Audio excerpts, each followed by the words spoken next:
If you had to start over and make a small independent film for say 200,000, what would you kind of do? I would look for a young director with a really interesting voice. We're up against an audience that has become very jaded and has seen everything. And you have to find ways to, crack that and show them things that are surprising. I mean, Everything Everywhere All at Once, like it or hate it, that movie broke out because it felt so different from anything in the marketplace. My name is Ben Odell. And Ben, can you tell us a little bit how you got started in your career? Yeah, it's hard to tell this story succinctly, but after college, I got a liberal arts education, and I moved to New York City, and I started in the film business as a script reader and a production assistant, and I worked for the Maisel Film, which is a documentary film company, so I did a little everything. That was sort of my start. And then I moved to Colombia, South America, about a year into my career, and I lived there for almost 10 years. Gotcha. And what made you move to Colombia? Well, I grew up with a Colombian family, and my father said to me, if you learn Spanish, I spoke kind of really broken Spanish at the time, and really understand Latino culture, which, was a kind of a naive thing because there's no such thing as Latino culture, but that you could capture the market in the U.S. Because in 1992, when he said this to me, Latinos were about to become the majority minority in the country. None of that actually entered into my thinking.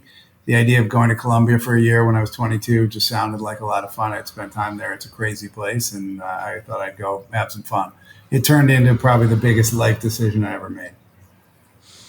And you kind of get into writing there as you go there, correct? Yep. And how does the writing go, and kind of what do you do in that aspect? Well, I started out as a journalist, and I was writing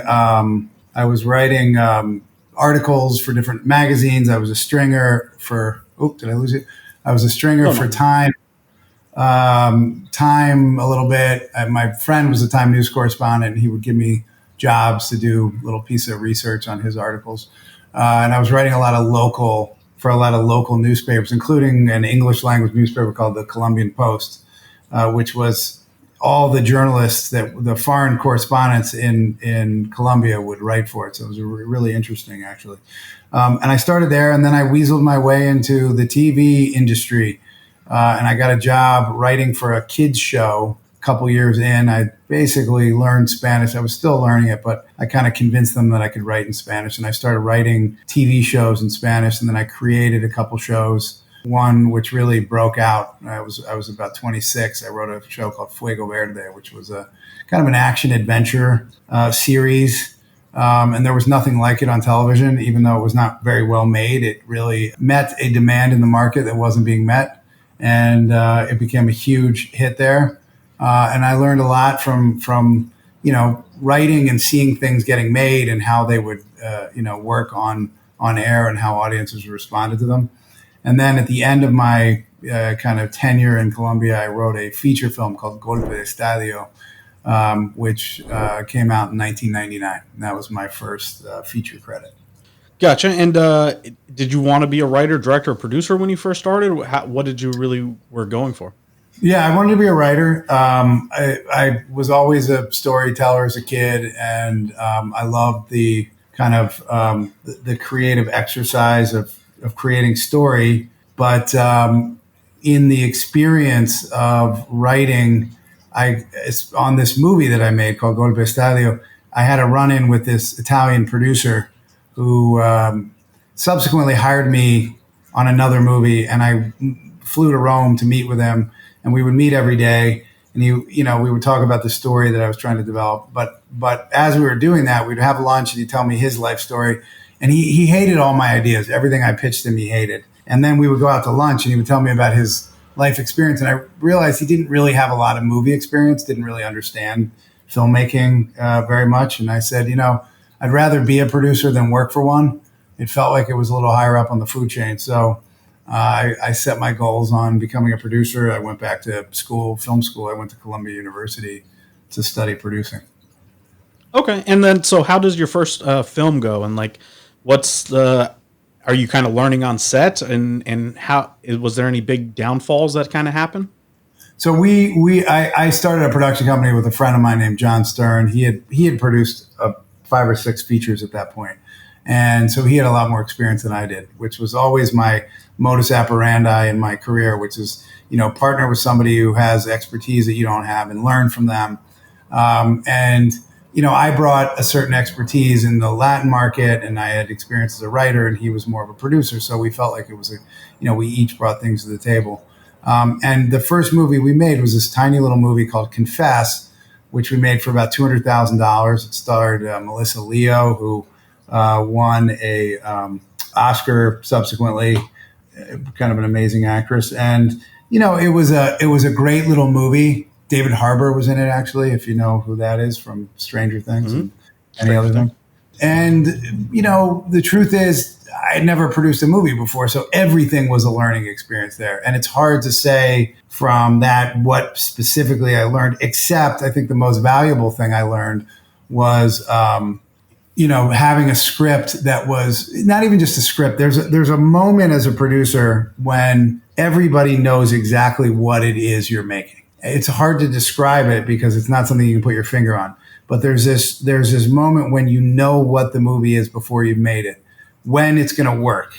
And every movie that I've worked on that I'm proud of and I feel like really came out the way I wanted it to, that was in place. And that's because you have a script that's so clear, that has very clear thematics. Those thematics filter into all the different departments. You get a lot of different departments that can all feed off of those ideas. And when you click in like that on a movie, and again, nothing's guaranteed. And also part of the click is making sure the budget and the script and the size of it all makes sense. And when all those things fit together, I think things work. In our first movie, the script wasn't ready, so we were constantly scrambling to make it better all the way through the editing process. And it just, when you start with something that you don't fully believe in, it just filters through everything, and you don't create, anything exceptional through that process. So it's about, the hardest thing to figure out as a producer is to know when to start pushing on a project, because they're never perfect when you take them to market,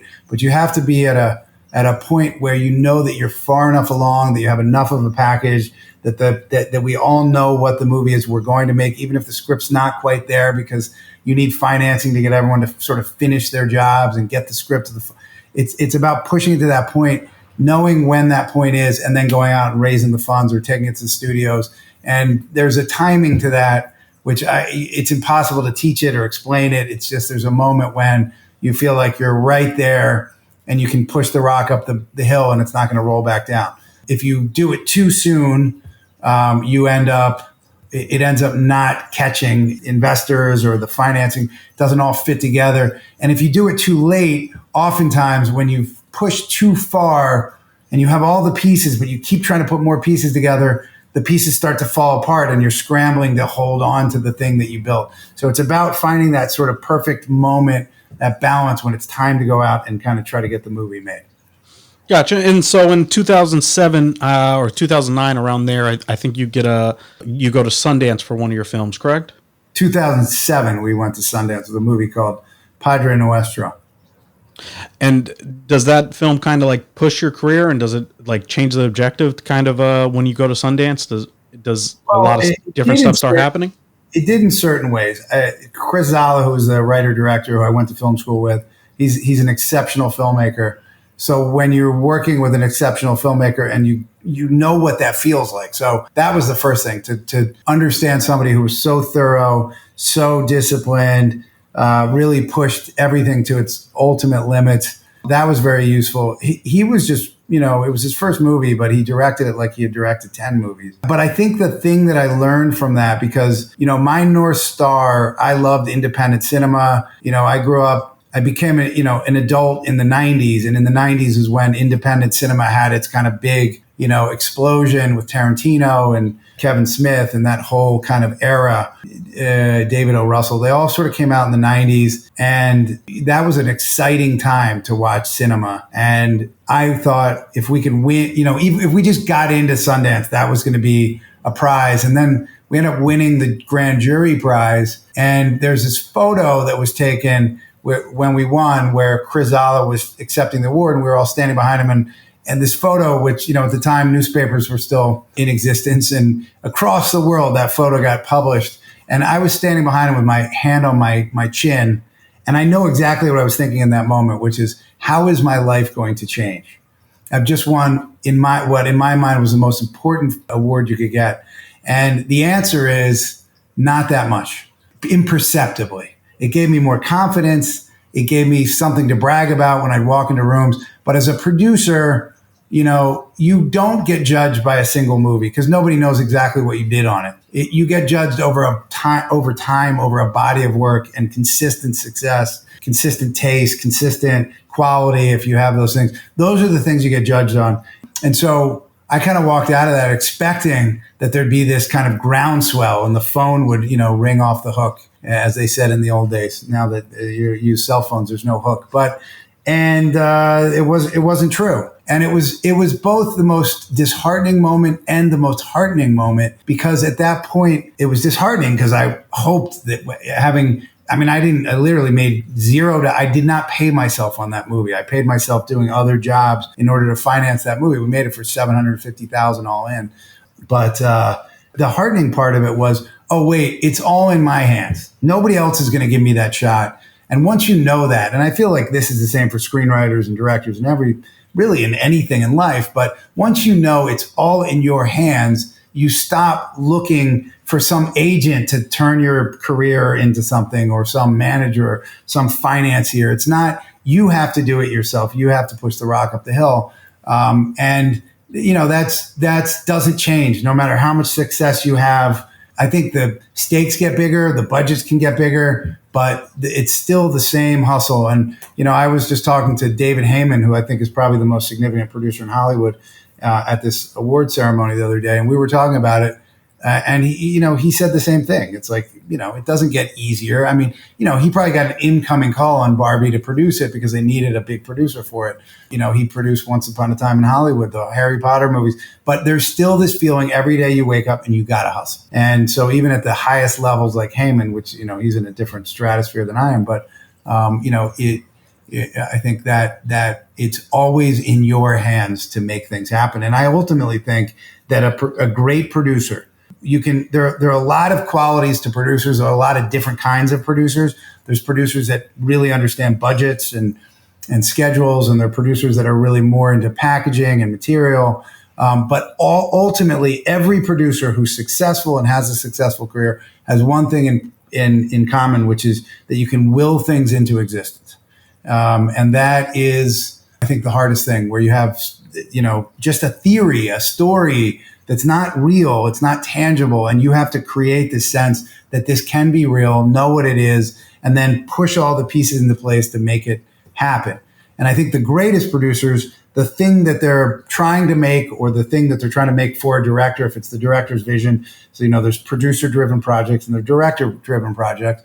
But in both cases, if the producer understands what it is, can articulate what it is before it's made, and then delivers that thing at the end, that's what a great producer does.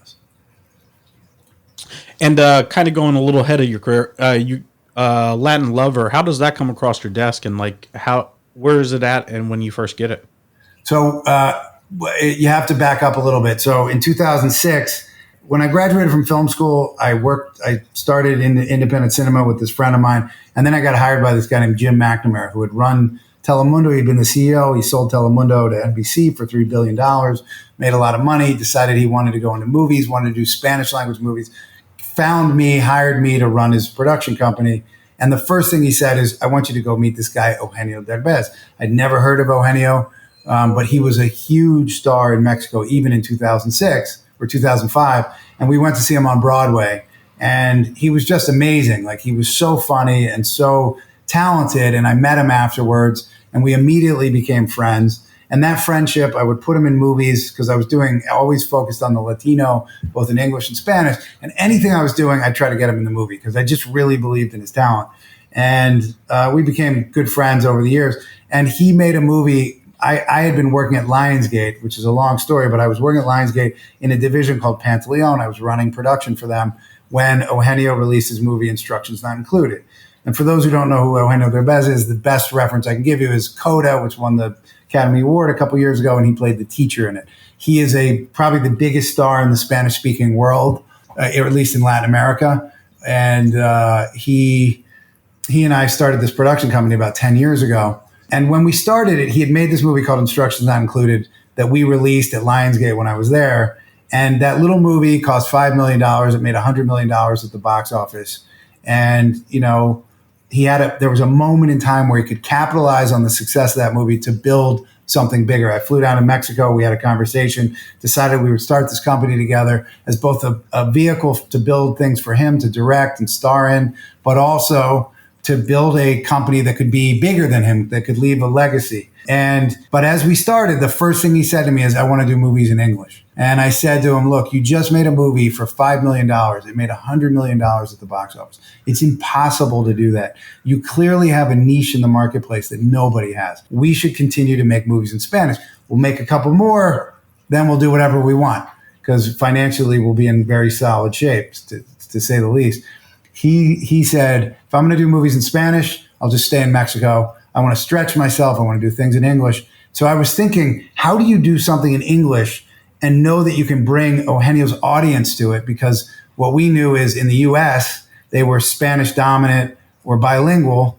How do you bring them into an English language movie?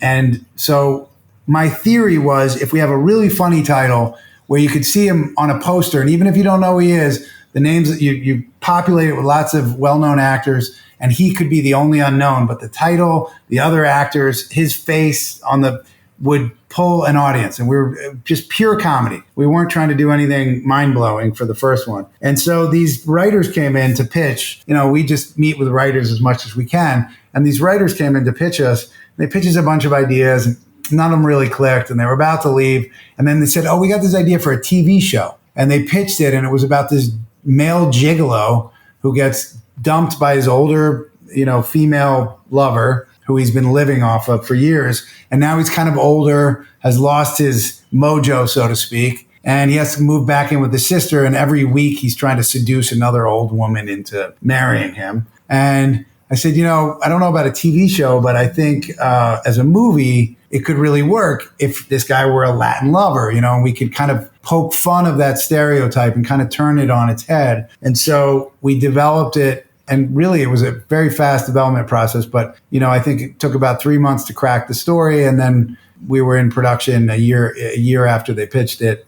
And, we put Salma Hayek in it, and Rob Lowe and Kristen Bell and Rob Corddry, a bunch of really funny people. Ken Marino, who had only been directing television at that point. I was looking for somebody who had probably had more experience than might seem, but maybe weren't making feature comedies, because it would be too hard to find somebody at this budget level who was going to be able to do it, or would want to do it. And Ken was somebody who was recommended to me by my old producing partner, actually, John Stern, who I'd started that company with years earlier. He produced a lot of TV comedies.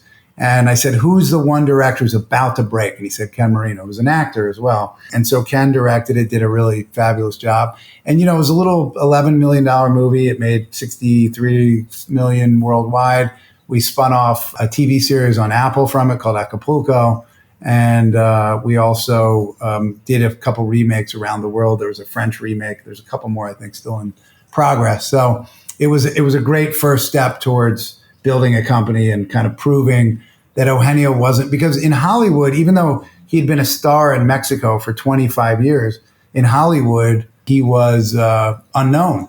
And when we went to talk to all the studios about making a deal, they all said, let's see what he does on the next one, because this could be pure luck. And if you looked at his career from the standpoint of the one movie he had starred in, he's starting out, but he had a 25-year career of successfully making TV and theater in Mexico. And those shows would play in the US. That's how he built an audience, because those shows that he made for Televisa would play on Univision in the US, and he built this really significant audience in the US. So we had to kind of prove to the market again that we could do it. And so with that movie, we were starting to show that it wasn't a fluke, that he really does carry an audience. And is there a certain point of time when you're watching kind of the movie be made that you know it's a hit? Like, is it script stage? Is it on set? Is it more of like the test screenings? Well, I have a personal theory around comedies, which is you have to sort of, and by the way, it's all changed, even though it's only been, 8 years since we made that movie. Comedies are having a harder time, at least theatrically, than they used to for a lot of reasons. But, I sort of had this feeling like if you had a couple of scenes, if you had a real, first of all, Eugenio really taught this to me. It's like, he would always say, bring me a drama, I'll turn it into a comedy. In other words, you have to have the foundations of the story and the characters have to be dramatic. There has to be real, relatable characters. For most there's a certain kind of like Anchorman and very silly, broad comedy that doesn't, abide by these parameters. But most of what really works, you look at any great Judd Apatow movie, there's like a real story underneath it. And so you start with that foundation, and then you start building through these comedic points of view, these really funny situations. And if you build it that way, and then that you have a couple of really strong set pieces, you can be relatively confident, but you can never be confident that you have something that can work. I will say, like, I never feel confident going into anything. I feel like you never take for granted that a script's perfect and it's all going to fall into place, or the director's amazing. Like, you have to be on top of it always. These things just don't make themselves. And you as the producer, even when you have really strong scripts, which obviously producers are very involved in developing usually, and you even have a strong director, you still as a producer have to be very hands-on in kind of keeping an eye on things. So I try never to let myself believe that something's going to be a hit. And I'll put it a little differently. I don't think I'm wired to believe anything's going to be a hit. I think I'm wired to kind of, hope for the best and prepare for the worst. And, obviously once this is a hit, and does that kind of change the company? Like, do you guys start getting, obviously he's very big in Mexico, and I noticed Mexico's like the 25 million in the box office, and America was like 32 million of it. Yeah. But after that, I think you guys did Overboard. Is that like a studio movie at that time? Or are you guys still kind of like raising funds, or how does it work from there? We had a first look deal with Lionsgate. That's how we were able to kind of pay for the first few things. And MGM wanted to do something with Eugenio and offered a bunch of titles. And Overboard was the one that we felt would be right for a couple reasons. But just to back up for a second, when we started the company, an agent said to me that worked with us, he said, in Hollywood, you only have to do something twice successfully to be considered an expert. And I don't know if that's true, but I've seen that. And really what he's saying is, like, if you do something once, everyone thinks it might be luck, it might be a fluke. But when you do it a second time, people start to believe that you have a capability. And I've seen that kind of to be true, but we held that as kind of our North Star. And so we said, we have to be really, really disciplined about making kind of right down the middle hits. Because if we try to do a drama right out of off the bat, which is something Eugenio really wanted to do. And I said, if we do that right now, if we do a drama and your audience doesn't show up, you're dead. Everybody's going to say it was a fluke. And so we have to do kind of two right down the middle comedies, which is what people expect of you. And when Overboard came up, A, his audience really didn't know the movie. And B, I said, look, if Overboard is going to piss off any fans of Overboard, which mostly are kind of white people, gringos, and they don't know Eugenio. So at the very least, he'll be on their radar because he pissed them off. And that's what happened. And actually with Anna Faris, we did pull, I think, it was probably, I'm trying to remember, but I think it was like 30%, non-Hispanic, which is not insignificant. The movie did actually, the reported box office was, I think, 93, but it actually did about 100 million worldwide. So that was a $17.5 million movie that made 100 million. So after the success of Latin Lover and Overboard, we started to feel a shift in the marketplace where people perceived us as capable of delivering hits, and that Eugenio was somebody who could open a movie. And at that point, we said, okay, now let's open up the company and start to do other things. And we started to do television in Spanish. We started to do television in English. We started to focus on what I call the non-Eugenio phase, where we're building movies and TV shows that he's not in. We made a couple local language movies in Mexico. We have tons of stuff in development, both in TV and film. And, we've made documentaries and a lot of reality shows. We have Amazon's two biggest shows in Latin America are our shows, Eugenio's in both of those. And we've done other unscripted that he's not in, so et cetera, et cetera. But we really opened up the business after that and started focusing on both English, Spanish. The Spanish language market only became interesting 8 years ago. It feels like it always existed. They were producing Spanish language TV in Mexico as long as they have been in the US. But for it to be a global phenomenon, Netflix came in and made a series called Club de Cuervos. And that series kind of really launched local language content around the world. Once we saw that happen, we jumped into that business as well. So we kind of, we have a very portfolio approach to the way we do things. And we have things in English, Spanish, TV, movies, unscripted, scripted, documentaries, animation. We're doing all of it. And do you think, like the bilingual content is so big? I mean, in the music industry, you have artists like Bad Bunny and, Ozuna that are just breaking different numbers. Do you see that changing? I mean, obviously it's been changing, but do you see it kind of like the bilingual stuff beating out the English numbers that are going forward kind of? Yeah, I mean, look, Bad Bunny is really not bilingual. He doesn't even speak English very well, but he crossed over for sure. I think there's a real cultural openness to Mexican and Puerto Rican, or reggaeton, but also Mexican culture, and the regional music has really exploded and started to cross over in interesting ways. There's an interesting phenomenon that there's certain managers of reggaeton stars who also manage regional stars in Mexico, and they've done crossover, and I think that's been helping sort of bring regional Mexican music into the mainstream as well. And yes, I think there's an openness for sure. It's more, I don't know that it's, to some degree, it might be coming from a Bad Bunny. I'm not sure there's a direct correlation between that and a movie that we make. I think it's really more about the Netflix effect of people starting to appreciate subtitles and foreign stories and just diverse content. I think the push in Hollywood for diversity, and I don't mean this in the kind of, and I want to be careful about how I say this. I don't mean this in the woke, we must be diverse because it's an obligation.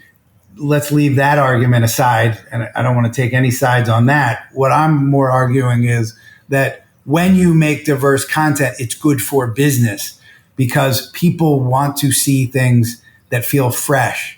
When you see something like Crazy Rich Asians, it's not like that story broke the mold on storytelling, but what it did do was told an old story in a new way that made it exciting. And I think there is a hunger now for audiences to discover things worlds they haven't seen before.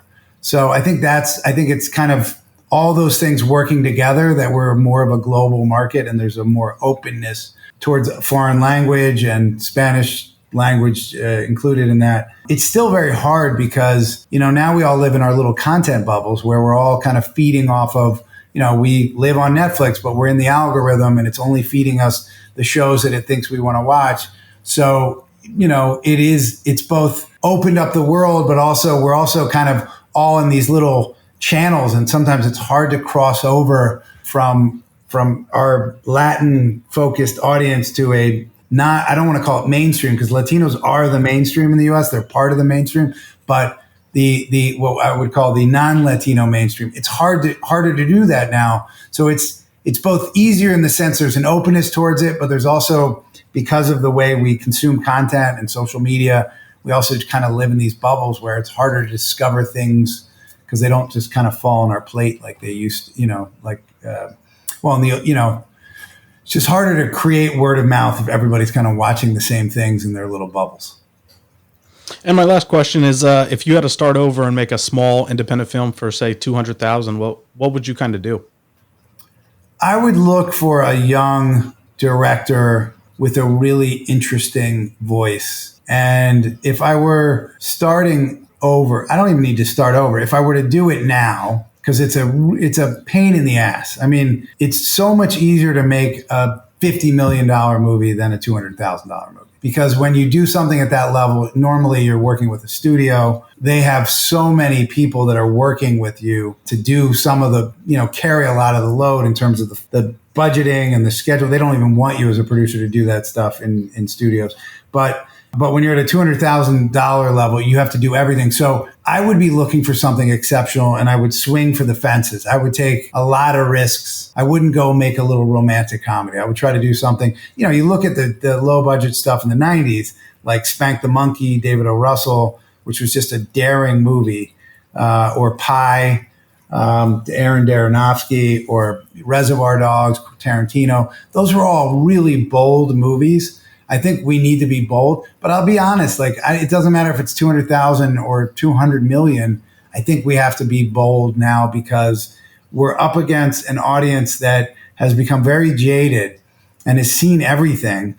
And you have to find ways to, crack that and show them things that are surprising. I mean, Everything Everywhere All at Once, like it or hate it, that movie broke out because it felt so different from anything in the marketplace. Even Barbie, I would argue, but beyond the pink sheen and commerciality of it, really, that was a pretty subversive movie.